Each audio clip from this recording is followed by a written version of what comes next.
Hello, my friends. Welcome back to my channel. It's me, your astrologer, Maria Di Simone. And in today's video, I am going to do something a little bit different in honor of the fact that I will be teaching my once a year relationship astrology class this September. And my early bird registration, which saves you $55, is ending soon. There are 13 more days to register and save $55. So if you're interested in this class, please go to insightfulastrology.com and claim your spot. I will not teach this class for a whole year. And the reason why is because this class, the way I teach it, it is double the work for me, which I love to do for you guys because it really drives home all of the beautiful facets of relationship astrology to you because I allow all of you to pick one person in your life with whom you want to study your relationship dynamics with.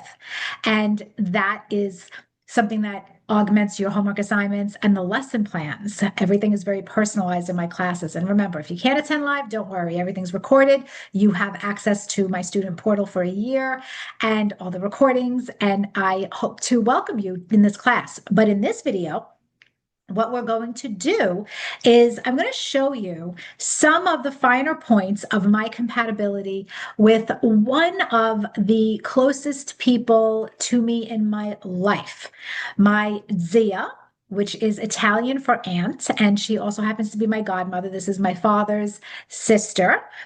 And Zia is the glue in our family. Okay, that ever since my Nona passed away, Zia became the glue in our family. And there is just such an indescribable bond.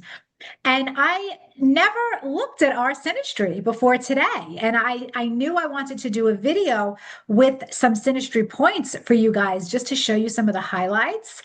But I said, let me try somebody who I never talked about before. And Zia came up. And even though I don't have an exact birth time for Zia, the techniques that I'm going to show you, you'll see that there's enough information. I'm going to put up the charts. So let me get cooking here.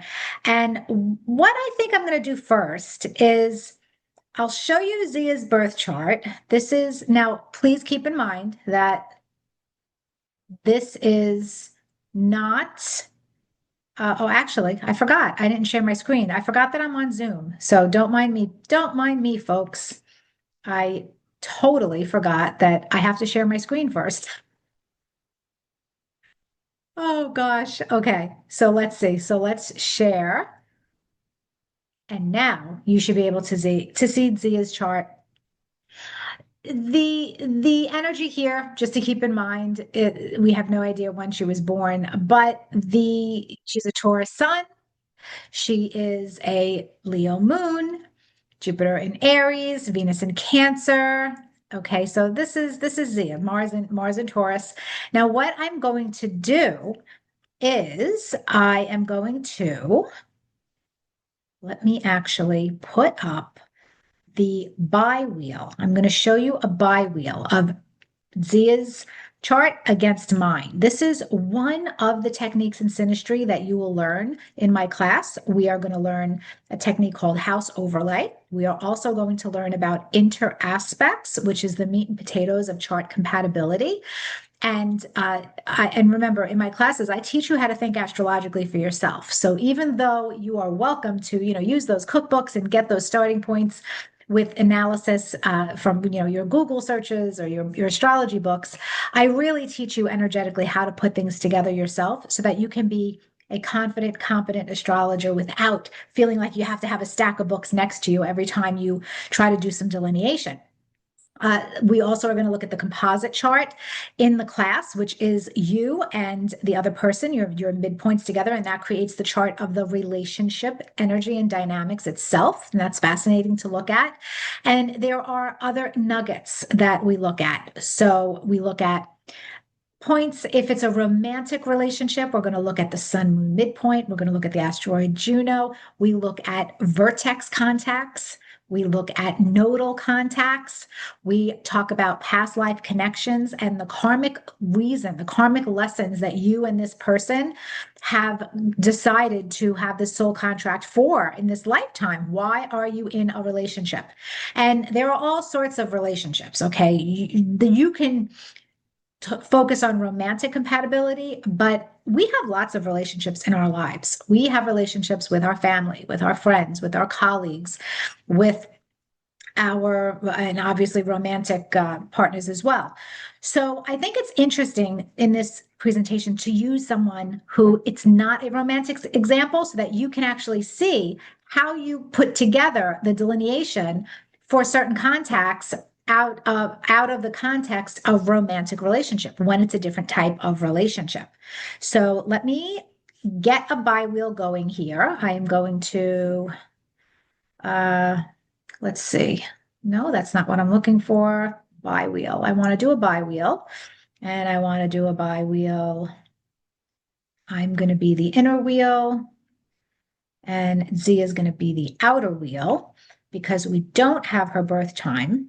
So we can't do it the opposite way, which would be, let me just make sure I'm sharing this with you guys again, which would be possible if we knew her birth time. But because we know my birth time and we don't know her birth time, first we can look and see, well, where do her planets fall in my chart? Okay, so that's what we're orienting ourselves to right now. And you can see that this inner wheel here is my birth chart. The outer wheel is Zia's birth chart.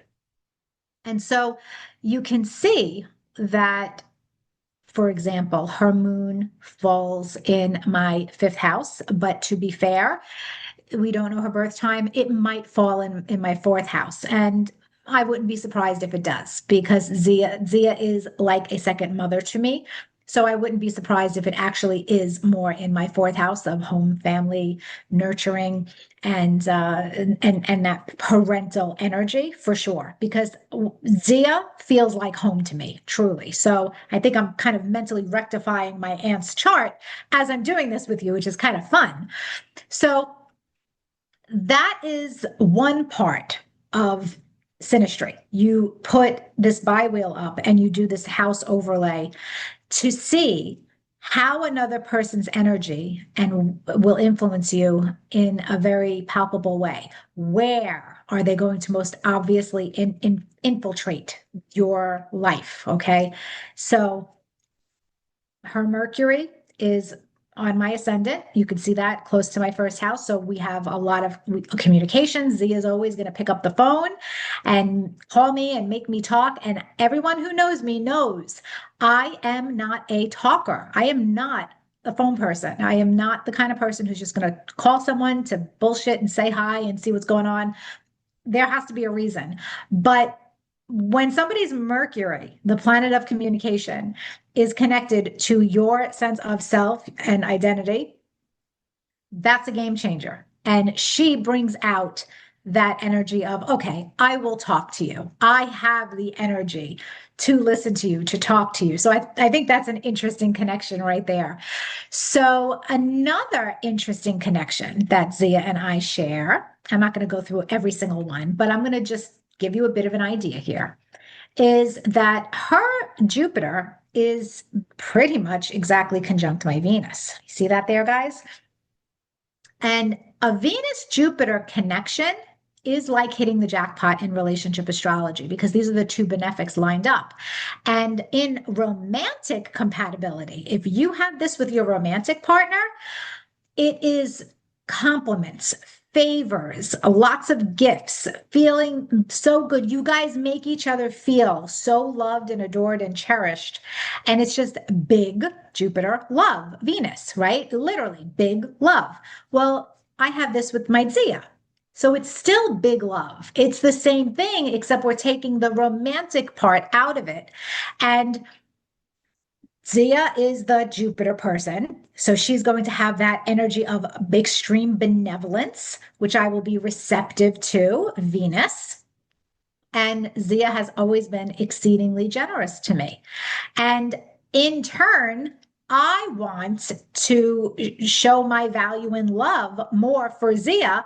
So I am more likely to be generous to her as well. And there's a lot of kind of hidden generosity in our relationship. What do I mean by that? And this is an example of how the 12th house comes out. So she'll give me a call and say, Maria, next time you go to Costco, can you pick up this, this, and this? And I'll pick it up for her happily. And so I'm never going to take money from her, right? And I'm always going to be like, no, no, you do so much for me. She kind of does the same thing in her way.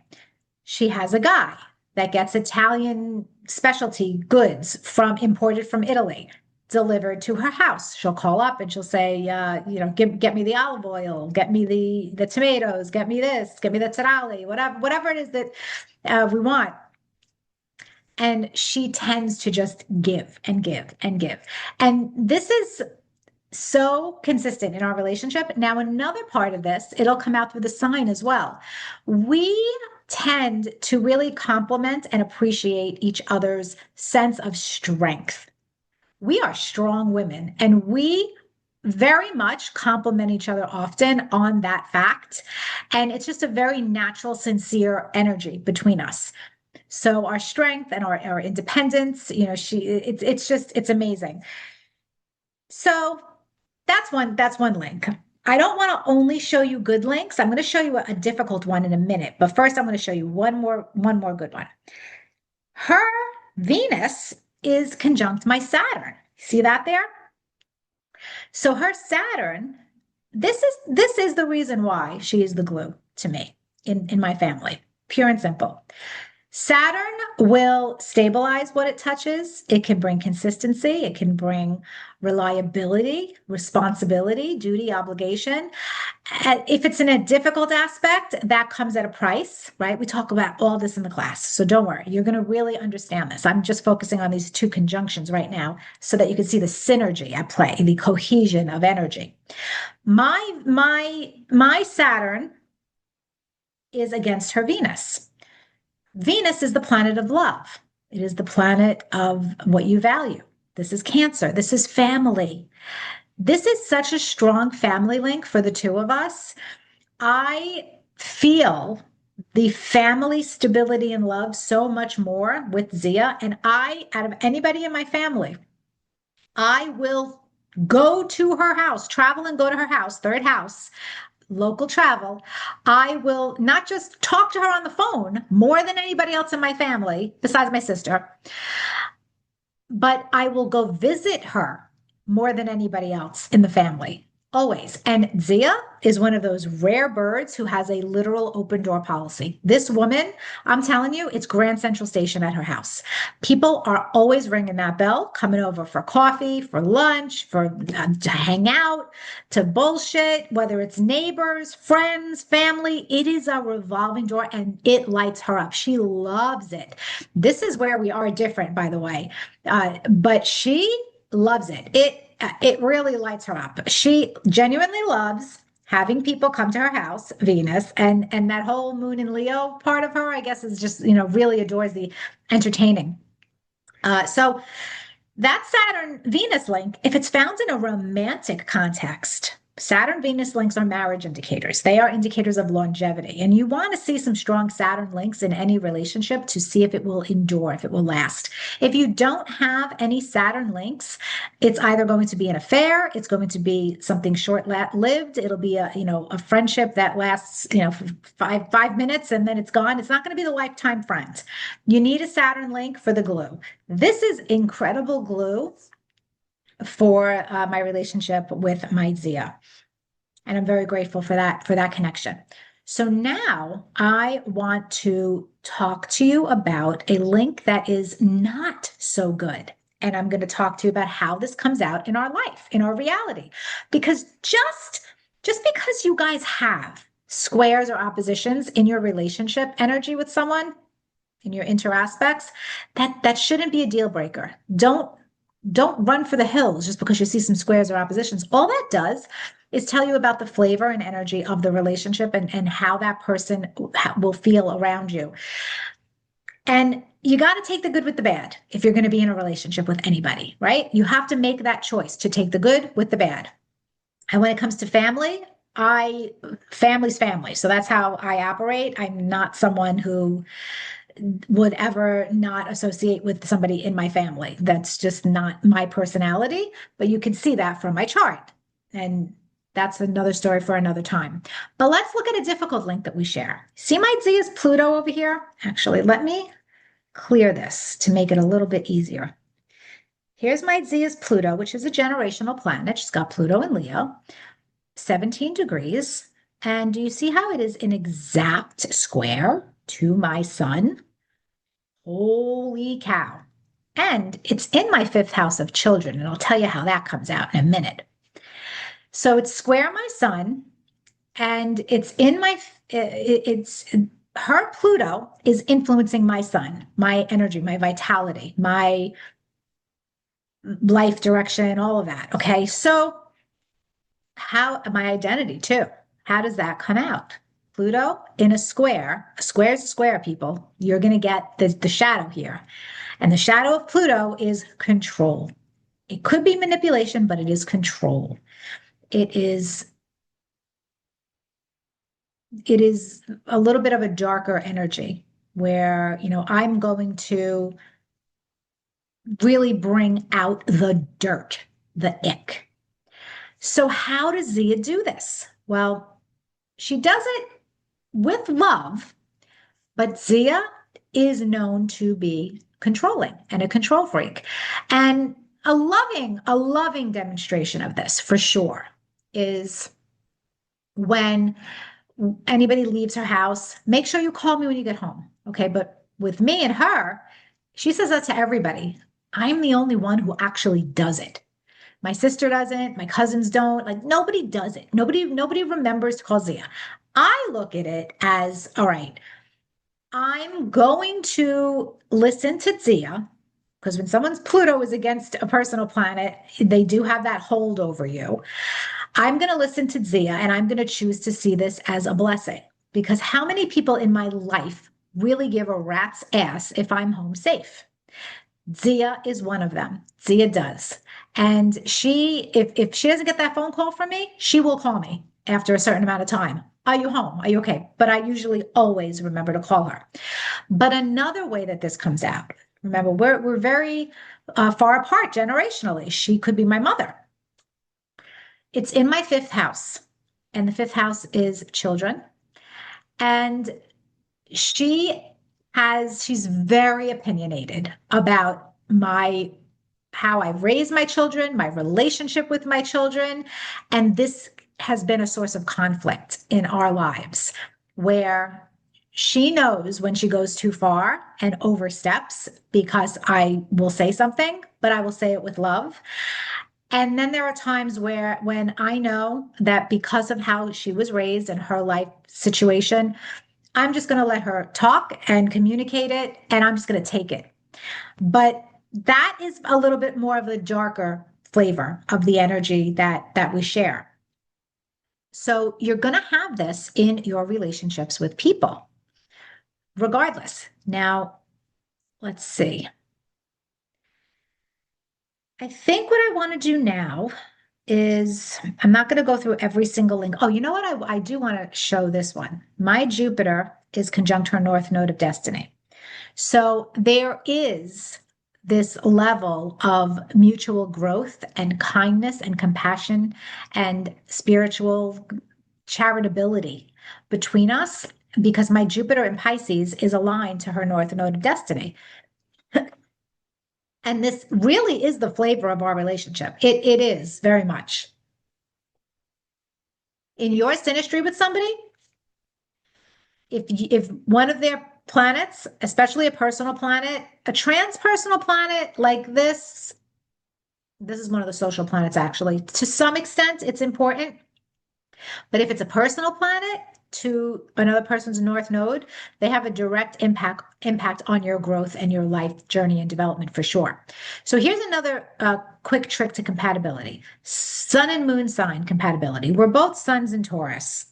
So definitely we got the Taurus thing going on. She's always and the Cancer thing going on. She's always cooking. She's always making delicious meals. She's a great gardener. She's always showing off her, gardening and whatever she's growing. And I love it. I feed off of that. Her Mars is also next to my Mercury. and my sun in Taurus. So that's even more energy of us communicating about all of the domestic goddess earthly things and money. We talk about money and we talk about, paying the bills and this and that. We talk about all of that. That's a big part of our energy.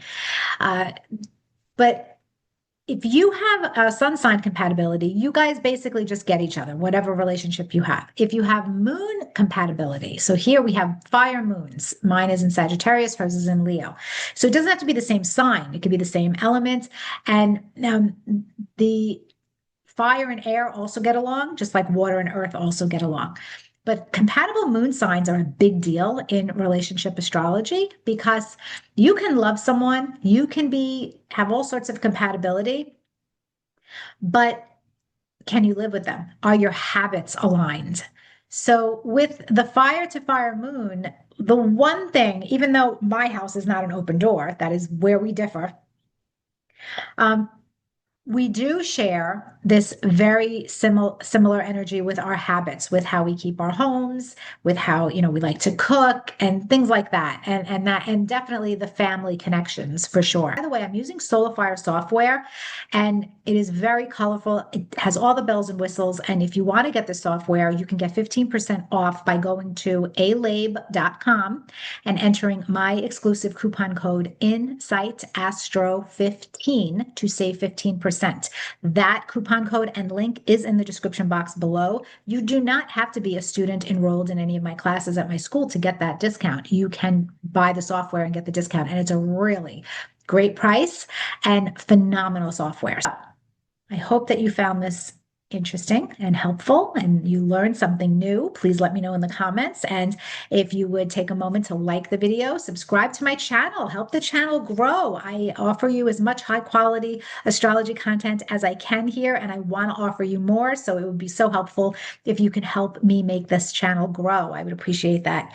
And I look forward to your kind comments. All right, guys, I'll see you next time. Have a wonderful rest of your day.